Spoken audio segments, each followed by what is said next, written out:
The Pepe migrations, everybody is all in our DMs. The support tickets are heavy and flowing. Where's my stuff? Where's my stuff?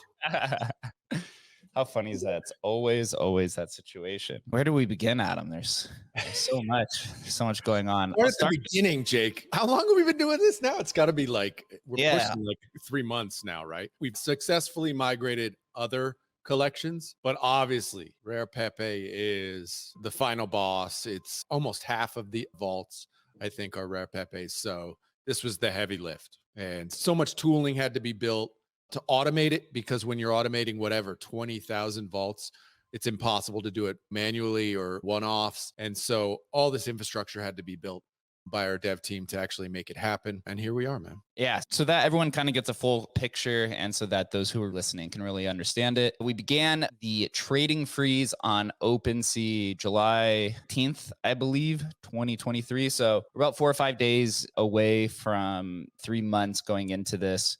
It took us 2 to 3 months even before that to get in contact with all of the marketplaces to assist with a trading freeze or delisting the collection. Now, some people might ask, why delist? Why freeze this when you weren't even sure when the migrations would be taking place? We had to go on and build these tools. We had to save users from trading fraudulent vaults or empty vaults. Unfortunately, this doesn't really prevent everybody from. We've come across at least a few dozen situations of people trading legacy vaults when we told you not to 4,000 times, but that's kind of the case. So during this time, we moved our servers from Infra to Alchemy. We had to reorganize how all the images and metadata is stored. We had to build a bulk transfer tool. We had to build a jump or migration tool. We had to update the emblem.finance UI. There's a lot of stuff that had to go into this, and we appreciate everyone's patience along the way. So as you saw, we've migrated now 5 full collections. Well, Pepe should be complete here pretty shortly.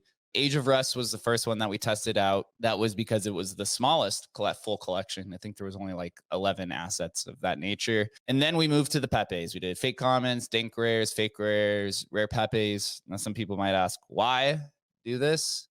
We've stated, very clearly for a long time, Pepe community is our strongest community. It's our largest community, and they're our priority. Probably forever or into the foreseeable future. We tackled the hardest ones first, Pepe obviously being the largest. And as you can see here, which I'm going to pull up on the screen, we're currently sitting at 17,900 vaults. There's been a lot of actual volume over the last few days as well. I think 10 ETH in volume over the last maybe 3 or 4 days. You can see here through the activity, right? A bunch of kind of lower cards, like everything like 0.3 and under have been selling. A lot of these like $20 cards, I like to call them kind of like starter, maybe like the starter packs of getting into the migrations and stuff of that nature. Fake rares was really good. And as we've begun and migrated all of these, there's things that have to be fixed. There's bugs that pop up on the back end, right? So it's this kind of like really tug and pull relationship. We move forward and sprint, and then we have to step back 2 steps to fix everything. So right now there's a handful of support tickets that are open that we have to fix, and then we'll be back to moving on to the next migration phase. So what's being migrated next? To be honest, there's no real specific order. We have to create there's a rough order. It comes down to first technicals. What is the most optimized collection to migrate first from a technical level? Then you have kind of these social layers where it's like, who's our biggest community? What's the priority? And then there's obviously the business aspects to it as well. If people reach out and want us to migrate this, is there some sort of business opportunity where both parties can benefit, right? So a lot of stuff goes into these decisions. It's really not straightforward. This kind of migration has never happened before. There is no blueprint for this. But I promise, blueprint, bro. We built it. Just because Pepes were migrated does not mean you're not getting migrated. We've got to go through the full collections before we could move on to something next. Again, 5 collections. Put on the screen. 5, only 5. 5. That's it. 5 collections have been migrated. That's it so far. So we have about 30-ish still to do, but the process will speed up much faster. So I put out a tweet today, and it seems like there's a little bit of confusion because this affects everybody. Although, here, let me just go through this. So I put this tweet out this morning. Approximately 17,500 rare Pepes were migrated. We found another 1,100 that were missed. A handful of these people are in the tickets. A handful of people have reached out to us in the Discord that is being done today. So once we move on and think about this, only 5 collections have been migrated. This next part pertains to you after your collection's been migrated. So let's say you own some Spells of Genesis cards and we announce that the SOG migration has been completed, and you noticed that your SOG Legacy Vault has not been migrated. And it could be because of 2 reasons. There's probably some edge cases, but these are probably the 2 main reasons. Your vault has more than 1 asset inside of it, like in this example of the picture I've pulled up here, where you can see there's 5 different assets in this vault. Or your vaults, your legacy vaults, are in a third-party contract. Maybe you have them in a multi-sig, or you have them deposited in an NFT lending protocol or something of that nature. That will not be migrated. That is a security risk. So that will be situated there. And as you see here on the screen, this Pepe style vault, there's 5 different NFTs in here. 3 of them, it looks like, are ordinals. 2 of them are counterparty assets. So this specific vault, if we chose to do nothing, would be migrated to the Emblem Open collection, which is the equivalent of Emblem Legacy, but the updated version. Now, why is it going to the Emblem Open? Because there's 2 different protocols in here. There is a counterparty protocol assets, and there is ordinal protocol assets. So Emblem is not comfortable, and we are not going to make a decision on your behalf of where 5 different assets should be moved to one singular one, right? So like, for example, this Pepe style one, somebody said, hey, why did my Pepe style not get migrated? And we said, because there's 5 different assets in here, and we're not going to choose Pepe style over these other ones to migrate, although it may be more valuable on the secondary market. Collectors have weird preferences, and maybe this inscribed Pepe or this ordinal Pepe or ordinal rare is more valuable to you than what the monetary value implies. So there's a lot of nuance to that. And Emblem Vault is not going to make that decision on your behalf. So we will move it to the most generalized collection. So if there's 2 rare Pepes in this vault, then it'll get moved to the counterparty collection because it's just one protocol with multiple assets. So I hope that makes sense. Let me add one thing in there just to make sure we're clear. You and I, Jake, know that the general migration of Pepes is completed. We still have about 1,300 edge case ones, which still need to be migrated. So if you're Pepe, if you're not seeing it in your wallet yet, just give us about 24 more hours before you start hitting us up in DM and asking where the Pepe is. There are these edge cases. There's a little over 1,000 that still need to be migrated. And we're going to do those over the coming day. And so give us a little more time before we get overloaded with support tickets. Where's my Pepe? Where's my Pepe? Bro, there are still about 1,000 out there that still need to be migrated. These are just kind of the edge cases, the ones that slip through our general bulk migration. So relax, guys, relax. Yeah, very well put. Oh my God, Adam saved the day for somebody in the replies yesterday. As that was one of those can the devs do something type replies. My Pepes. Oh my God, it's like 10 in a row. So holy Jesus. But yeah, I do understand, right? Especially if you're this gentleman who claimed that he owned 1,000 vaults, right? We will definitely give you more attention, but just the complete barrage of 10 messages in a row becomes very hard to understand these when we have a dozen of these or so situations. So again, as I'd mentioned, Adam, thank you for that clarification. We will be doing a second wave of migrations at the end of all migrations, right? So at the very end, the situation that we just explained with the multi-asset vaults and stuff, we also have other blockchains that we support, right? We have Namecoin, we have Monoparty, we have Ordinals. So this kind of situation applies to all of them.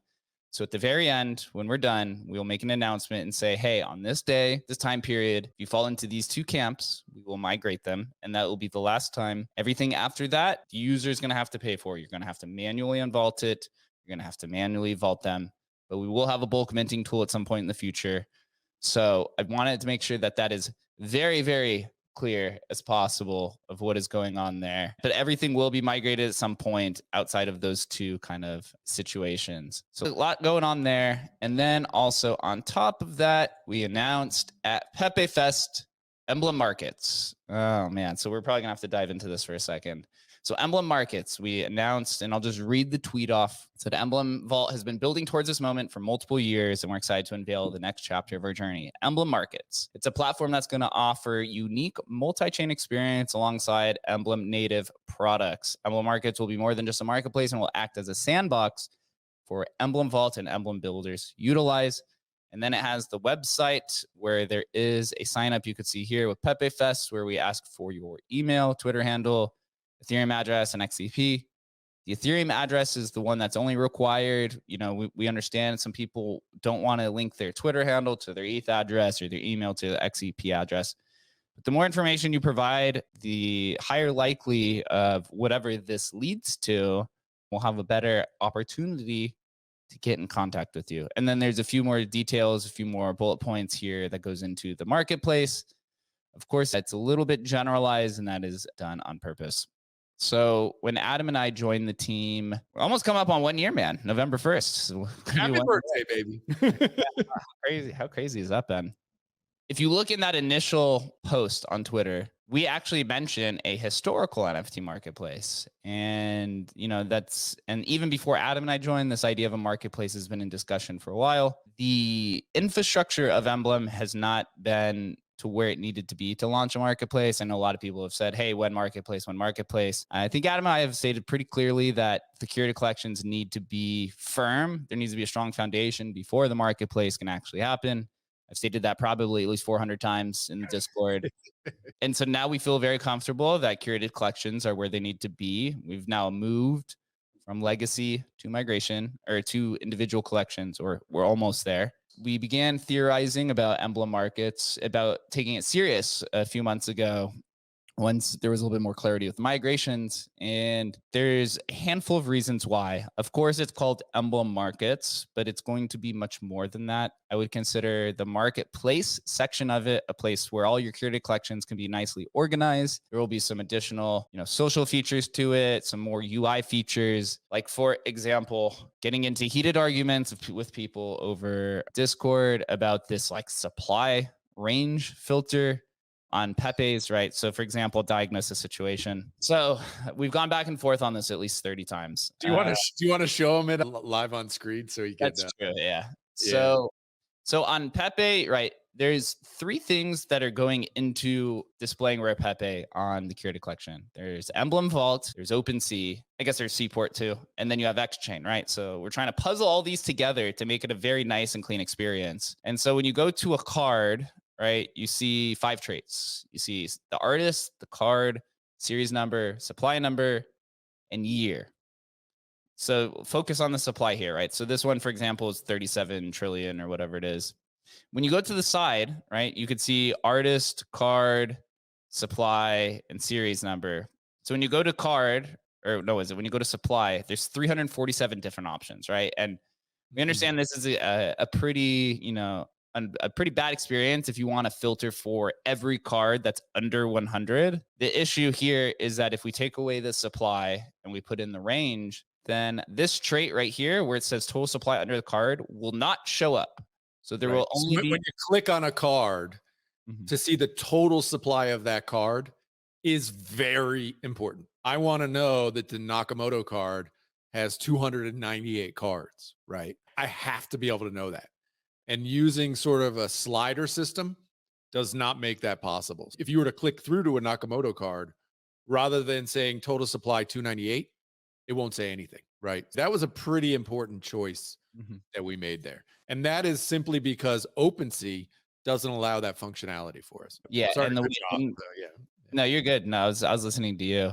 Yeah. And so with Emblem Markets, we will have this ability to completely control the entire UX and UI of that asset page. We're limited to the traits that OpenSea provides us, but also we can't customize and place, the numbers wherever we want.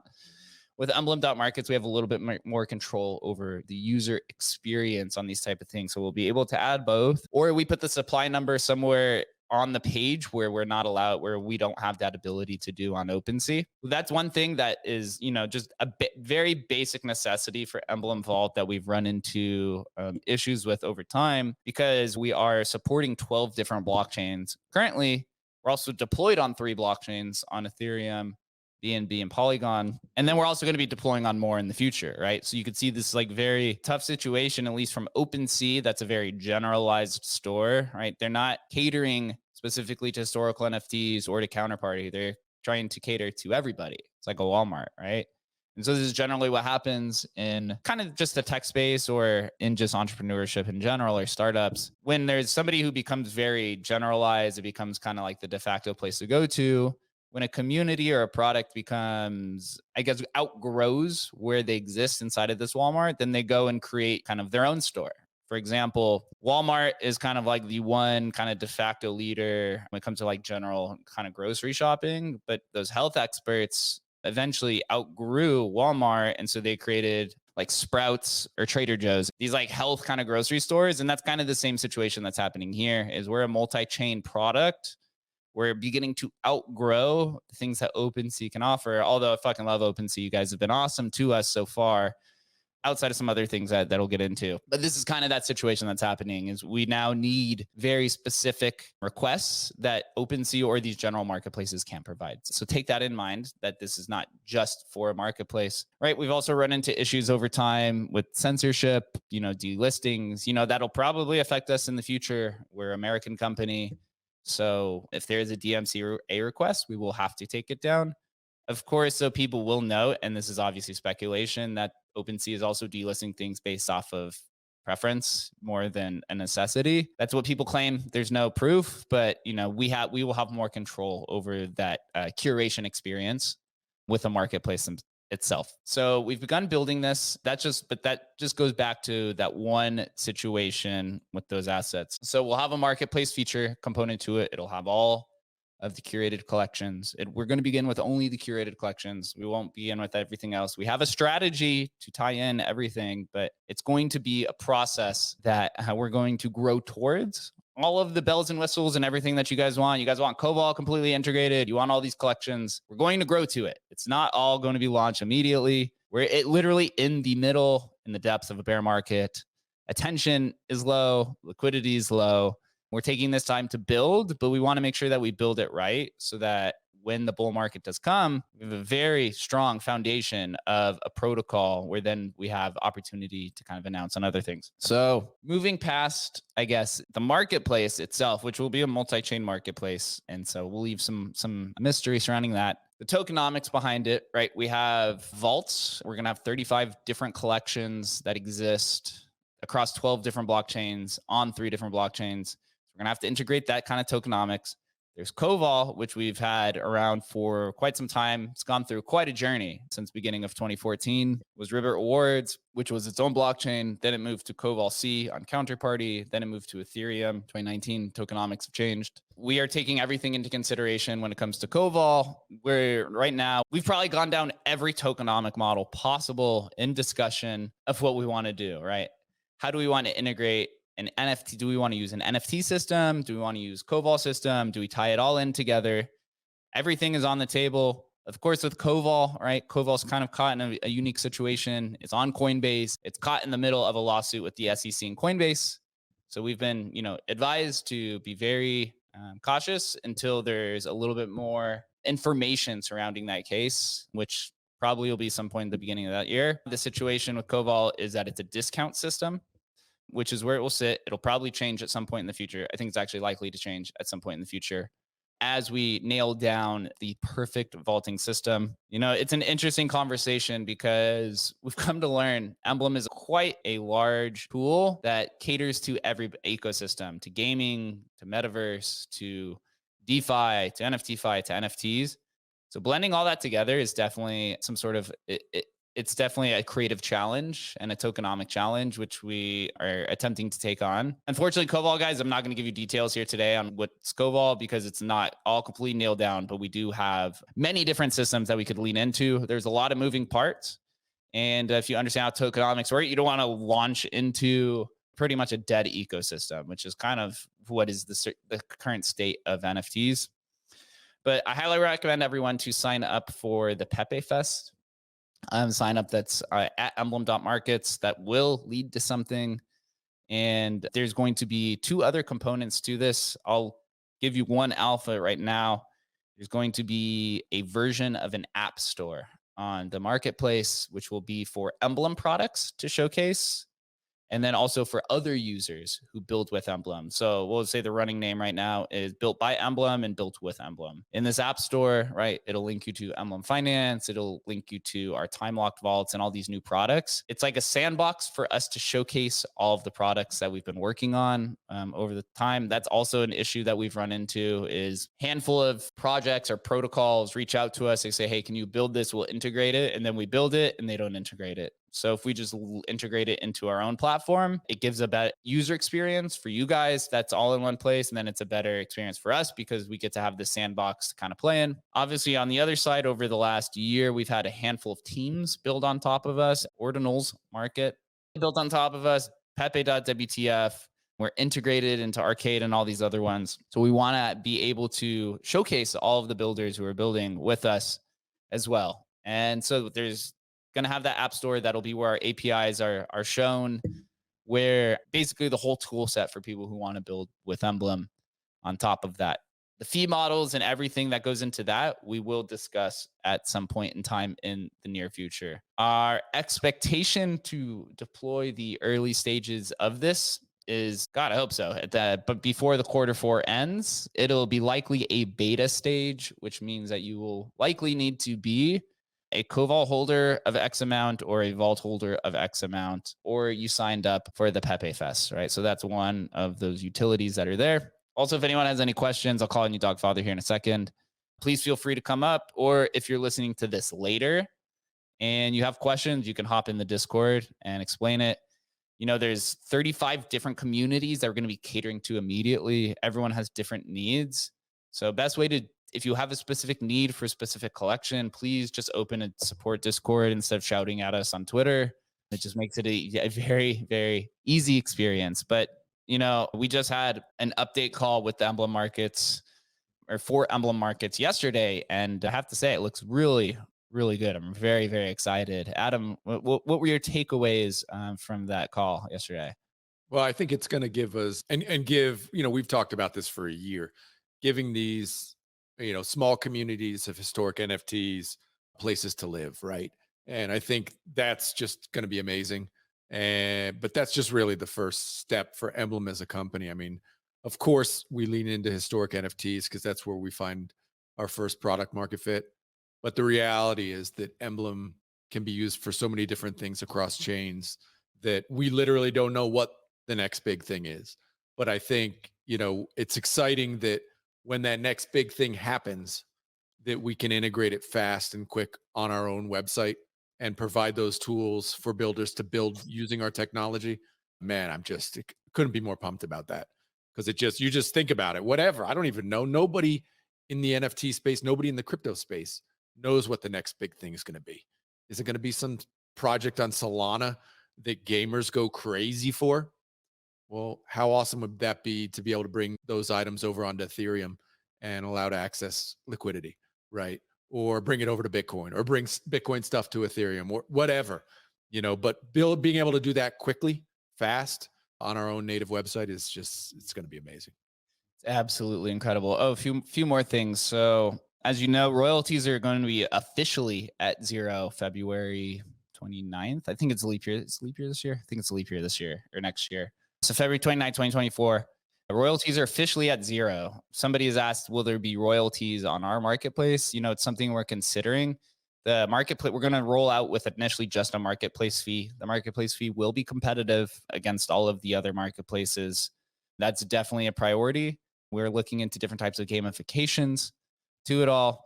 There's a vaulting fee. There are going to be changes to the business model of Emblem prior to the launch. There will be an announcement for that. Right now, there are enforced royalties on rare Pepes and the majority of the collections. You know, that is probably going to stay firm until that expiration date. But it is also giving us this 6-month period to build our business model and to build our system in preparation for a 0 royalty fee world. You know, we all love royalties. I think royalties are great, but just being very practical here, from our side, I don't see royalties coming back, unfortunately. Maybe to specific marketplaces, but in a general aspect, I don't. I am also under the opinion that once royalties go to 0, marketplace fees are probably the next to go to 0 right after that. So we're trying to prepare in that world where crypto is always changing. So when we do make these, these business decisions, I know there is frustrations, but we will never, let our community invest in things without having the proper type of information prior, or at least the proper warnings or disclaimers of what's going on. I know Koval people are just going to say, yeah, I bought Koval at 10 cents, right? Now it's down horrifically because you guys tell me every day. Yeah, Koval was in a different situation, but also cryptocurrencies in general right now are just down horrifically and also just on a regulatory push. I'm sorry that we're a US based company, but we have to play by the US laws. Right now, there is a war on cryptocurrencies in America. That's just kind of the situation. So we've been very particular about it. That's why we haven't added anything new. And there probably won't be anything new until there's more clarity from the Coinbase case. That's just kind of the situation. It's got in the middle of the case. And the reason why, I'll give you an explanation why. Imagine we go on and integrate Koval into all of our systems. Turns out Coinbase loses all of those coins outside of Bitcoin and Ethereum are securities. Now, not only do we have to, pay on all of these unregistered securities, which we do not believe it's security. There was no pre-sale of Koval, right? They've been airdropped multiple times. It's been a very community thing. But then we'd have to deintegrate, or remove Koval from the entire system. It would be a complete death blow. Emblem would crumble. There would be no more company if that situation turned out. And we do not feel comfortable taking that risk, although there could be some great benefits on the other side. And if we do decide to take that risk, we will give you guys a heads up. But until then, again, coming from my mouth, there's going to be no changes to Koval. And if there is, or at least now, and once there is, we will notify you. Again, of course, I know that this affects everybody who holds it. There's 8,000 Koval holders, but that's just kind of the situation of it. But couldn't be more than excited to launch Emblem Markets. It's really, really going to be the next vision, the next future, the next journey for Emblem. A lot of opportunities. I'm really excited to see what happens. And we're going to spend the rest of this year kind of wrapping up and making sure everything's deployed that we had done. Somebody just put in the Discord asking about Polygon migrations. Polygon migrations will happen after ETH migrations are complete. There's a handful of things that we have to do. I guess 3 of our main products coming out is we have the migrations, and then we have the Polygon and BNB migrations, obviously on a much smaller scale. Those migrations will be very similar to ETH migrations. They're going to exist on the chain that they exist in. And so on Polygon, there will be a Spells of Genesis on Polygon. There will be a Rare Pepe on Polygon. And I think there's about 5,000 assets over there. So it'll be the same style, just at a lesser scale. And BNB is even less. I think there's like 100 assets. We have the Emblem.finance UI that we will be launching before the marketplace goes live. So that has to happen. And then we have our bulk minting tool is a priority as well. That is a very, very requested item. Obviously, now we know that it works because we've done it with the migration. We moved at one time with the bulk minting tool, I think was like 200. Maybe as a product, we might even be able to do it more. But I know for like, if you're a Rare Pepe holder and you've been holding this one card, if you own 990 of supply of this one card, right, you're not going to sit there and mint these one by one. You're going to want to put it all into one transaction and copy all those addresses and then paste it into the multi-send feature on Free Wallet. And that is something that we plan on kind of building. So as you see, there's a lot going on, a lot of moving parts. We have a few more surprises coming, but appreciate everyone for being really patient with us. It's been long, Shannon's in here. Shannon's a Giga Chat dev. I don't know. I don't think there's anybody who can compete with this guy's dev skills in the space. It's absolutely insane. Same with Eric, who's on stage, and Chris, who's going to be our newest member of Emblem. We're growing, we're scaling, we're having a jolly good on time. Dogfather, what are your thoughts on all of this? Appreciate you for being one of our regular co-hosts of the space as well throughout the year. Man, huge props. That's like really amazing. We're looking forward to that for quite a while. I'm just checking the Rare Happy website, the curated collection. So this is so clean, compared to where we have been before, where you really had to dig through everything and then you had everything cluttered because it's like, one card in different walls and stuff like that. Now everything is like we know it from, for example, other 1155s. It's so much better. And I'm looking forward to it. All the liquidity that's coming in once it's getting a bit more, the momentum is back. But still, I mean, Rare Pepe will always be in the top 100 collections on OpenSea, so that's clear. And once we have a Naka sale and or some other high value cards, it will also pop up higher. So really looking forward to that. And the next big thing that's flying, we all know it's Doge Party, right? So it's clear. I mean, no argument about that. So no, I mean, Emblem is like the Swiss Army knife. I think this will be the tool where you guys can hack something together based on the platform within a day or basically overnight if something new is popping up. So this is giving you a lot of flexibility to be super fast, maybe before all these bigger companies can have all their community where you have to fill some forms and have 10 meetings before you can do stuff. You guys can be the very fast one on the market and catch the first wave. So I'm really bullish on what you guys are building.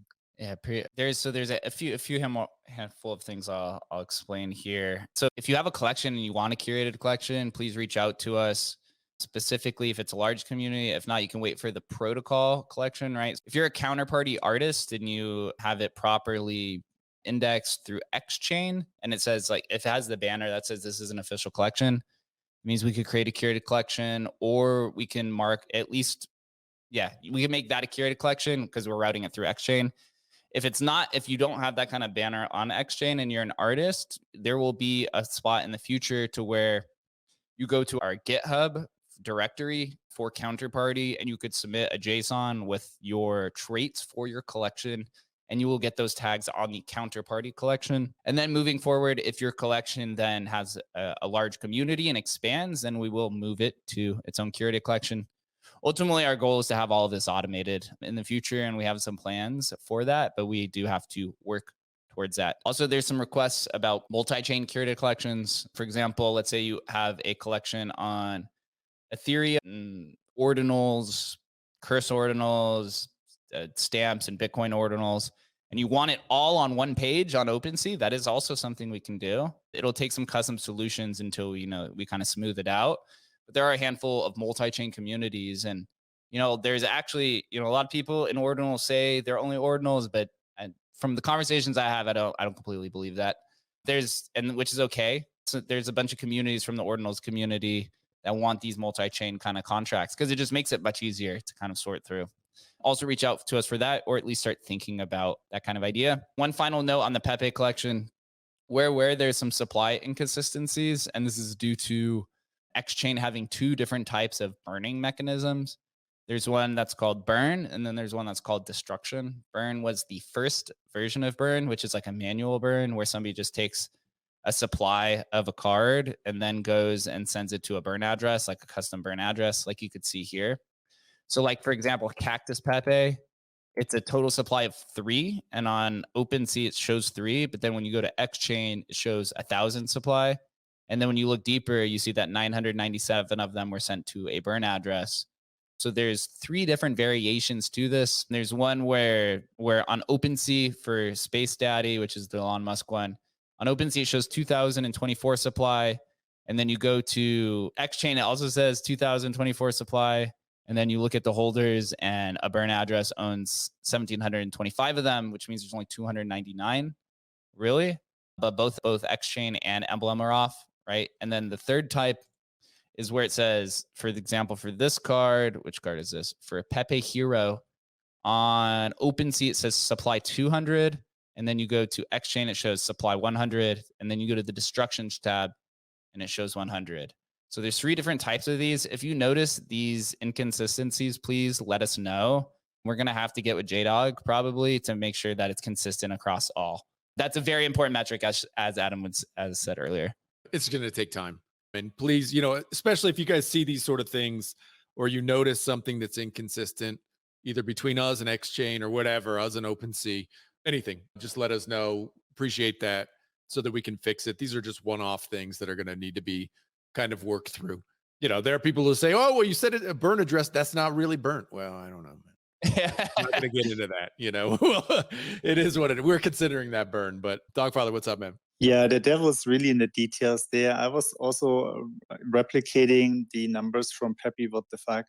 And I was not always getting their numbers. And I think they are the most kind of like everyone is kind of like taking these numbers as kind of like formal or, correct. But I mean, they are different, burn addresses, and it's really like not that easy. So folks, so be a bit patient. It's not that straightforward, honestly. Yeah. So, and rather than, being quickly and kind of fudding or so, it will be figured out. And I'm happy to help. I can also share my numbers. So if you guys like, and at the end we will find the right answer. But I mean, imagine someone is sending a card to a new burn address. I mean, these are kind of things. It's very hard to capture automatically, because I mean, someone is creating a vanity address and sending there. You don't know it, and I mean, it's not captured, right, by the algos.